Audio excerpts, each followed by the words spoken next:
Welcome to Trevor McCormack Music Podcast. I'm Chrissy Mack from Radio Northern Beaches, and I couldn't be more excited to kick off this musical journey with you. Joining me is my brother, the legendary Trevor McCormack, known as Mack, a true storyteller and music enthusiast. With each episode, we're peeling back the layers behind the hits, sharing untold stories from artists and exploring what sparks the creativity behind the music that moves us all. Whether you're a die-hard music fan or just love discovering new sounds, this is the place where passion meets storytelling. So, hit the follow button, share this with your fellow music lovers, and leave a review. Your support keeps the vibe alive. Turn up the volume and get ready to be inspired. And let's dive into the world of music together. Let's go. Well, we're talking to Trevor. Trev, tell me about forming the band in the first place and how it came to be, because I remember you telling me people were saying to you they liked what they were hearing as far as the content of your songs. Yeah, basically it just started as I started playing and I'd go out to open mics and different places and people just really loved what I did, and they actually thought they were somebody's songs, and I said no, I wrote that song. From there it sort of just grew and people attached themselves to me and said, look, I'd like to come and play at your place and do some work, and it might have been a bass player or a drummer, and that's where we sort of started from. And I've actually had a lot of people come and go that just enjoyed playing, so that's where it actually started, just from open mics and having a bit of fun with friends and people, neighbours, and just playing music. Yeah. And so who formed the first band? So the first band I formed, and it was a case of we had a group of guys, and I think it was one girl at that point, and it just sounded so good. We had this lineup. It was like an Australian Eagles, I thought. I'm going, guys, we got something here. We could market this and do really well. But unfortunately, they had lives and jobs and wives and husbands, and not everyone agreed on what I wanted to do. So we lost a few people and gained a few more people until I've got Dave as my guitarist and my drummer. So wherever we play, we just ring each other and go, all right, we've got a gig, or let's do something here, or a private party, or let's just get together and put some music together. That's what we've been doing lately. But yeah, where it started was just from anybody and everybody used to come and want to have a jam session with me in my studio at home. And tell us a little bit about how you put your studio together. The studio, well, it started off, it was a single garage, and we sort of ran out of room, so it ended up being a double garage. And all the neighbours are going, open the doors up, open the windows up, we want to hear it better. And I thought, I've got to line this, it's too loud. So we sheeted it all and soundproofed everything. And that's when we were really doing a lot of work with the band itself, the Mack band. And that's where we'd rehearse and get all our things sorted out, all the music sorted out. So that's how the studio sort of become a studio. It was really a double garage. It ended up being, I think it's a four bay garage now. So it's huge. But it's that's where we go when we want to, belt on some drums and play some music late at night without annoying the neighbours. But the neighbours always say, open the doors, we want to hear it. They sit on their back verandas, and people over the back sit out on their back veranda, and they have barbecues and tell us to play the music louder. That's when I knew, all right, this must be all right. It's I'm doing the right thing. I've got the right feel. So because everybody liked it, and neighbours would just come in from the street and come and sit out the front of my garage doors and just sit there and have a drink and sit out and just watch us. It was fun, a lot of fun.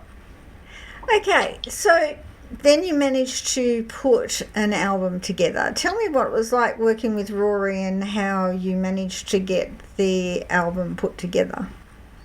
Well, I went to Rory. I knew he was a very good musician, and I'd heard he actually did a lot of recording. And someone let me hear one of his songs one day. He just plays this beautiful, beautiful guitar, and he can play anything. And he really got me inspired, and I thought this guy would be the flavour in this music. So I went and had a chat with him, and sat with him. He said, all right, play me a few of your songs, which we did. And he looked at me with a big smile and went, mate, these are great. These are really lovely. I'd love to work with you. So I said, all right. And I'd saved up a bit of money, and I said, let's do it. He said, what do you want to do? Do you want to do a single? Do you want to do an album? And I said, well, let's do a few songs at least. He said, all right, we'll pick a number, 9. Let's do 9 songs. Sorry, it was 8. My apologies. It was 8 songs, and away we went. So we picked out the songs that he thought, sounded really good. He said, all right, we can work with these. And away we went. And we laid all those tracks down, just basically me playing guitar and singing the song to a click track. And he said, right, once we got all that wrapped up, I said, look, I've just written a new song. It was only yesterday. I said, just have a listen to this. And I played it. And that was the last song on the album. And he couldn't believe it. He said, I will play that for free. That is beautiful. And that's the song With You. So he actually plays the over my guitar, and he picks the most beautiful tune. He's just a great artist, a great musician, a very good recording guy.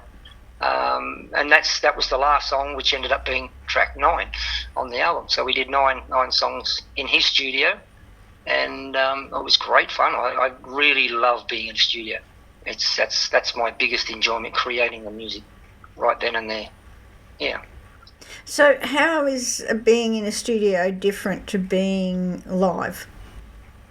It's your first, where you first create. So you've written a song, you can hear what you want, but that's all in your head. So you've got to take the guitar, you've got to play it. After you've played your tune and sung your song, then you either go back and play the guitar just by itself. So you make sure the guitar work is perfect. And then when you get that right, then you go back and you sing back over that song again. So now you've got one guitar, one vocal track, and you sit back and have a listen. And that's where you create. You go, right, let's do some backup vocals. Let's do some oohs and ahs and some humming and some repeat the chorus just behind the chorus as a backup singer. So you're now a singer, songwriter, a backup vocalist, all in one. It's fun. You're creating. From there, then Rory will take it and he will put lead guitar. So he'll sit down with a lead guitar and he'll start just creating, which is what he did, was the riff to the song, and all the lead solo breaks and little pieces you put in. So he'd have to source which guitar sounded best. So he might play 3 or 4 different guitars. And just sitting there watching and listening, it is just amazing what these guys can do. And then we'd source the drummer, and that was Sparky on the album, and he had his own studio as well. And he come out, and we set him up in the room, and then he'd listen, put some headphones on, and he'd listen to the tracks, and he'd just play a drum beat until the song finished, and then he'd continue playing. And he'd put little fills and bits and pieces, and he'd save all the stuff on the recording so you could use it and put it in places. It's just amazing how they do it. They're very clever people. And I just learnt so much when I was there. Yeah. That's amazing that you can do that. A lot of people don't understand how a track is put together, and that's a good explanation of how you do it. Were there any others involved in the making of that? Were there any other musicians? Well, there was one singer, and that was the drummer's wife. She did the backup vocals in that album, which did a fantastic job. Lovely lady.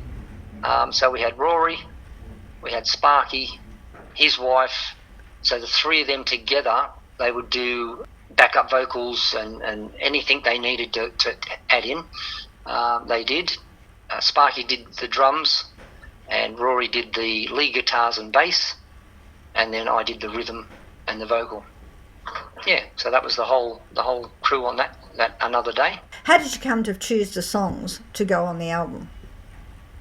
That was just a basic. I wanted something to really take off, like bouncy, catchy. Let them hear the first one. So we picked "It's Alright." Then from there, we ran all the songs out. We actually put them on the floor. We put names of the songs on the floor, and we kept shuffling them around until we were happy with what come first, what come second, what come third, right the way down.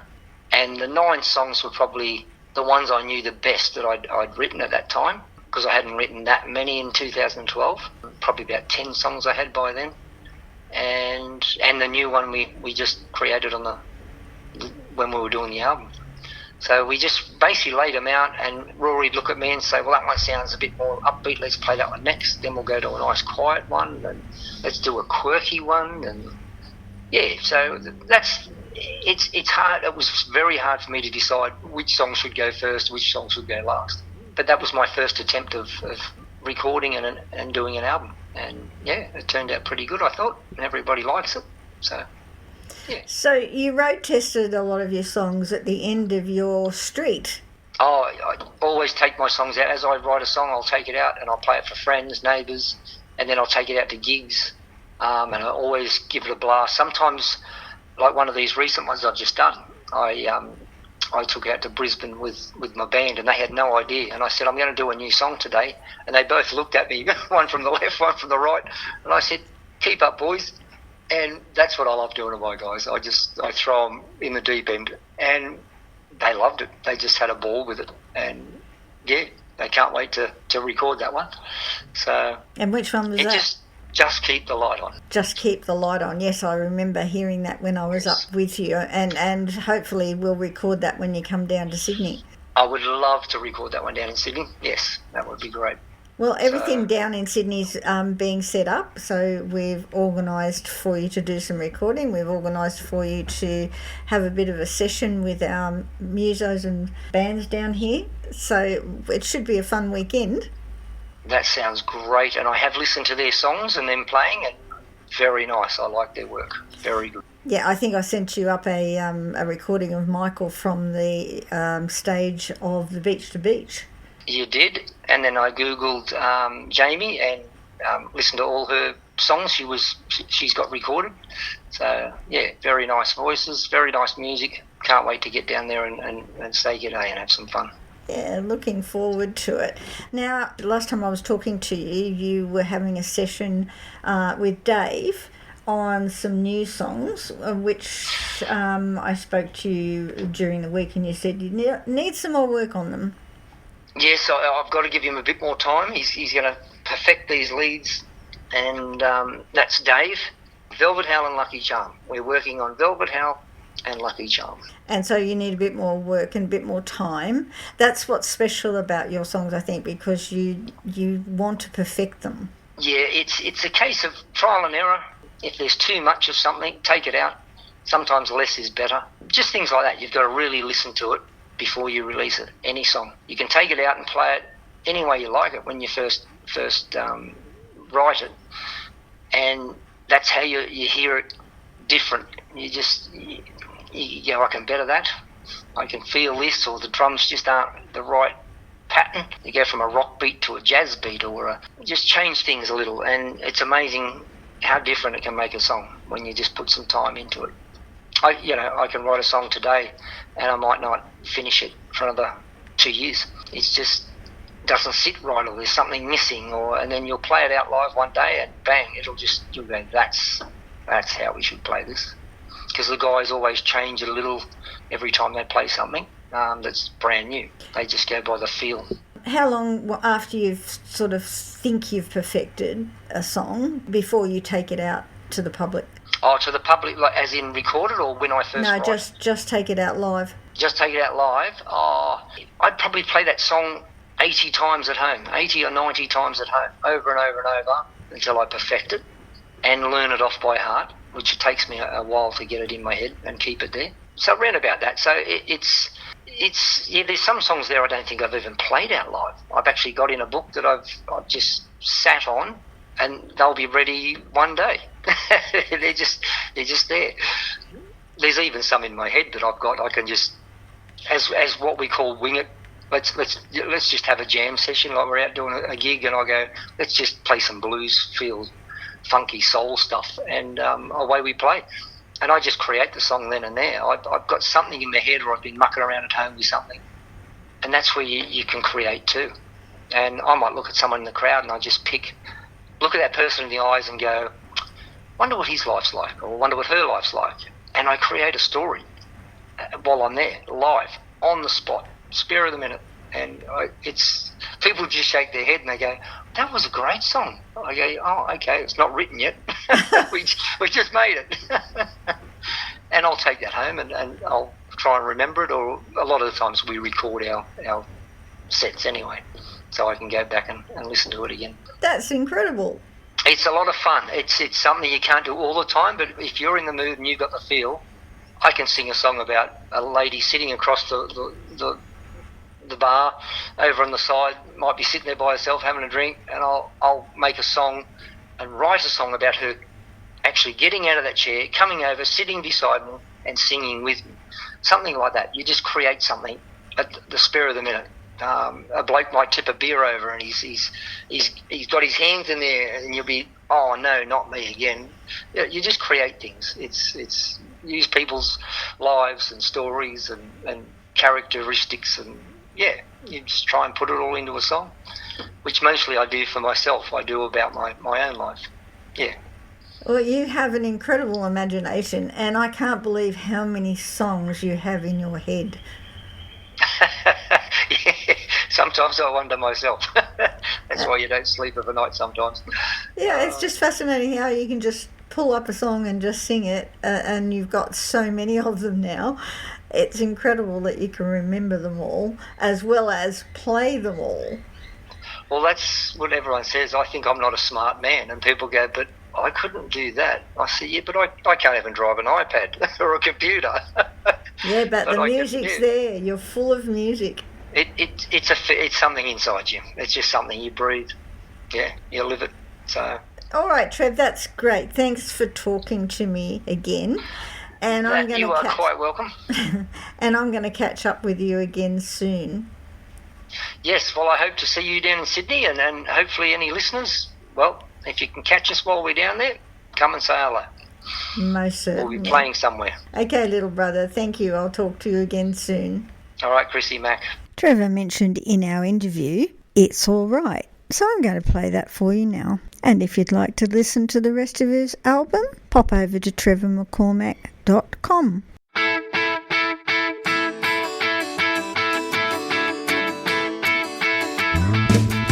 Well, baby, how you doing, girl? Little darling, you know you rock my world. Don't worry, sweetheart, gonna see you real soon. Yeah, yeah. And to hold you tight, I'm gonna kiss you right under the moon. Well, it'll be alright, alright, yeah, yeah. See my baby tonight. Alright, alright, it'll be alright. Alright.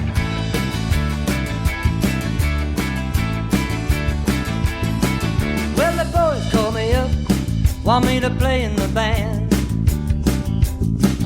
And I told them, little darling, that you'd understand. Don't worry, sweetheart, I'm gonna see you real soon. Yeah, yeah. And I'll hold you tight, I'm gonna kiss you right under the moon. Well, it'll be alright, alright, yeah, yeah. See my baby tonight. Alright, alright, it'll be alright. Alright.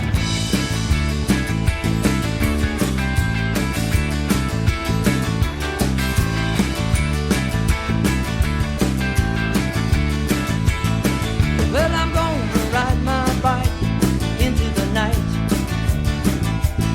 I'm gonna ride myself into your life. Don't worry, sweetheart, I'm gonna see you real soon. Yeah, yeah. And I'll hold you tight, I'm gonna kiss you right under the moon. Well, it'll be alright, alright, yeah, yeah. See my baby tonight. Alright, alright, it'll be alright. Alright.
Well, that's all I have for you today. Don't forget to follow, like, and share, and leave a review. Catch you next time.